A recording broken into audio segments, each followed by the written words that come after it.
Hello, I'm Auburn Fox Gamer, a low poly artist, and today I'll be talking about my game Insomnolence, a horror game with racing game guts. The game was conceptualized around 2019 and finished and released in itch.io in April of 2022. It was originally a horror game based around a dude who hasn't slept in days and the effects of not doing so. Of course, it has those typical hallucinations, typical nightmare monsters, and uncanny places. There were supposed to be two playable areas, but I had to scrap that because I want to make the game as quickly as possible. Of course, later down the dev cycle, that wasn't possible. Let me explain later. So it was supposed to be two worlds, two levels. The world where he's awake, everything's normal, and the nightmare world where everything's like super messed up, kind of like Silent Hill-esque. The nightmare world was supposed to be, it will procedurally generate, meaning it will be replayable. This was supposed to have vast characters of NPCs for storytelling and enemies to populate the game. Of course, I put that idea on hold. I thought to myself, what I can make right now alone, and if I finish the game, I can populate it more and more. Of course, that was old me, knowing I didn't know that the game at the end of the cycle would not be future proof, so I can't put a lot of stuff on top of it like DLCs or making those previous ideas at the end of this development. I just realized that the game was super janky. I tried my best in my best capacity to make it optimized and clean coding practice wise, and of course optimized in terms of it can run on a potato PC. College did help a little bit, or at least knowing basic terminologies to get me started is a plus. When it comes to learning Unreal Engine 4, the biggest component of my game was the doors, and don't get me started in doors. I thought we just open and close, but it got complicated when making a game. Note to myself, you have to build the doors first and think of all the possible functions that the door will do, like a lock function, a function that it will make the player spooked or something like that, or it will automatically close whenever a player goes forward, like a one-way door.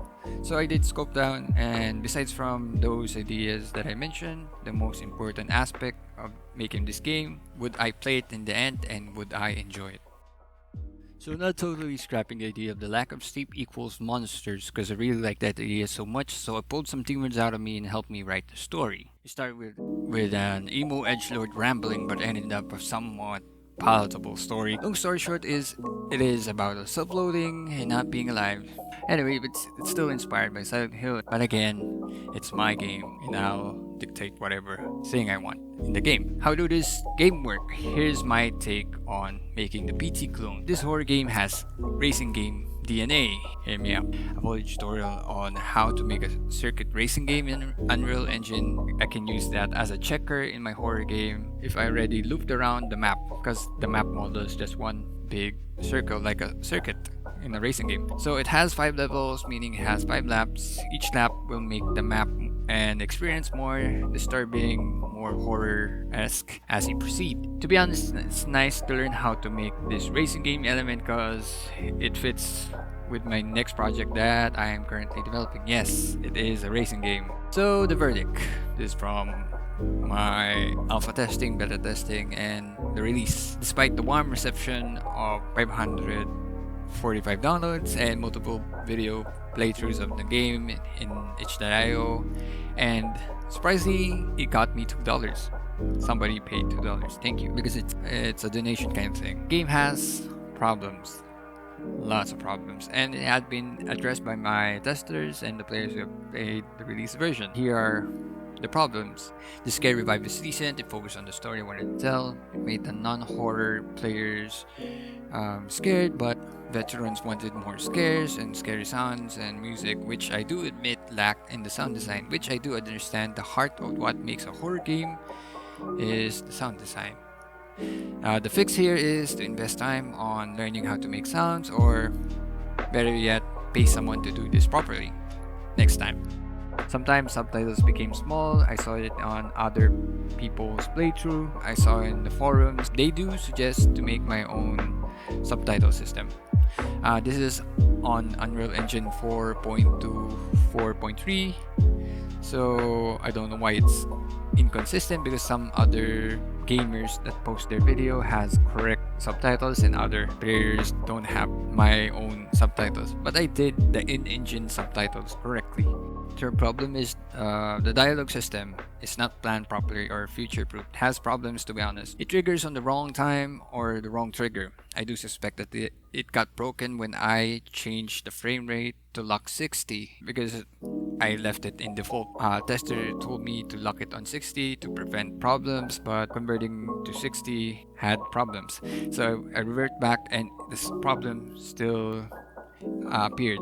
So my fix to that was to delete the WAV file and re-import it before I do the frame rate changes. But as of now, I just left the frame rate as a default. But yes, planning. If I want to go 60 FPS, I should have done that at the beginning. Problem number 4, lack of interactive stuff that makes it more like a game. But initially, my thought, well, as I was conceptualizing this, were like a walking simulator. I don't want much of interactions, more like an experience kind of thing. I played other games that is on the same genre. It still has some interactivity, so in my game it lacked that aspect, because the only thing that is interactable was the flashlight, and it opened doors and closed. So that's it. That's the only gamey stuff. Walking simulator which I accomplished, but felt boring, to be honest. Someone pointed it out. I missed the potential of lore building. Why is he here? How did he get here, and why does he feel that way, despite the dialogue already accomplishing that? I failed the principle of the visual storytelling of show not tell. The fifth problem was the door system should have been more future-proof. Again, this is the heart of the game, because I want the player to go into the room and stay there and experience the story and the dialogue. If that is broken, sometimes it soft locks the player to one area, or it opens doors, or you can look back. So that was my problem initially. Slowly I fixed those problems. The result of that feature of the lock system was very buggy, so I can't add more than one lock, so it was used one time in the game. That's the reason why it only has one mechanic of a lock system, and then it never happened again. Feature that had been used more, to be honest, but took me months to literally a year to fix that thing, and just, you know what, screw it. No, I'm not gonna fix it anymore, and moved on to something else. The door system is the most complex thing in the game, and yes, it broke me, because on first state, on how frustrating it is to make it work properly without annoying sound bugs, occasional soft lock, you can trap to the other side, such. Sometimes it doesn't reset. The solution is I should have document this important system in detail, because this was a combination of like 5 to 10 tutorials. It's either video or some blog about making a door. It's like mashup of those ideas to make my own door system, because there are multiple ways of creating a door in Unreal Engine 4. So that's what I failed to do, is document how I did it. And sadly, I can't document that process again, because I need to rebuild it from the ground up, because it still have problems. It took like months on months of break, focus on my day job, and when I went back to the game, I forgot what's the problem again, what's the solution again. So that's my failure on that part. The other problem was the mirror. It should have been part of the storytelling element, because as you can see in my cover art, whatever it is, or my promotional art, it was player being embraced by his own demon kind of thing. That was the premise that I thought way down the line of the development. I didn't plan that, but it should have been part of the game, or a vital thing to show the progression.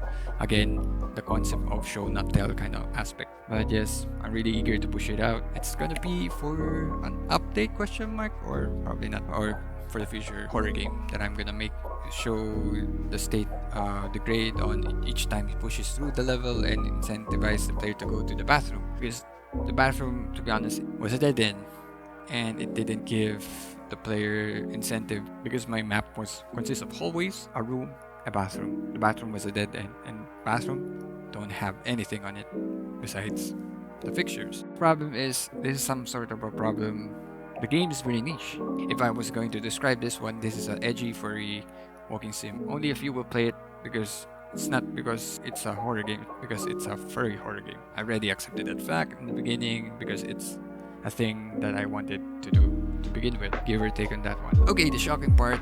Again, I almost give up on this one because I tried to make a minimum viable product that goes around the map and it goes horrible in each loop, simple on paper but hell to code because my code was like a domino. I fixed one bug and then sprouted another. The process consisted of me programming, testing, fixing, burning out, and learning how to use Unreal Engine 4 again. It took me 2 years to make alpha and beta testing fix the majority of the bugs, and some of them are skin deep and require me to remake them from the ground up. The solution for those appeared after I learned an efficient way was too late in the development cycle, merely impossible to fix without ruining the code. So I said, fuck it, let it be. So the future of the game, are there updates for this game? No, or big maybe because I mentioned internally that I will release a non-horror version for others that would like to experience the story alone. I'm satisfied with what it is, years of depression, loading, locked here and would like to stay here. I did learn a lot from deving this one alone, and despite the setbacks, it was satisfying. Please release it to the wild. Made me tear up a little bit and I feel super relieved, like a weight on my shoulders was gone. The idea that I will die alone without a game to my name was gone because I really wanted to pursue game dev. That was the important thing that I realized that as I was uploading this to itch.io. Don't get me wrong, I went through a lot of game jams with my friends and did previous work to other companies that is game dev related, but there is really a satisfaction at the end of the day. The idea that this game was solely made by the one and only Urban Fox Gamer. So lastly, I am the works in my car game and it's a non-horror, so that be it, and it will be in the latest stable build of Unity because I learned to work smart and just purchase car physics engines and focus on the fun stuff that I do love, and that is creating models. I still have that problem of sound design, so probably I'm gonna buy car sounds. Well, I think that's pretty much it. Comment down below questions. Thank you for listening, and this is Urban Fox Gamer, the game dev, signing out.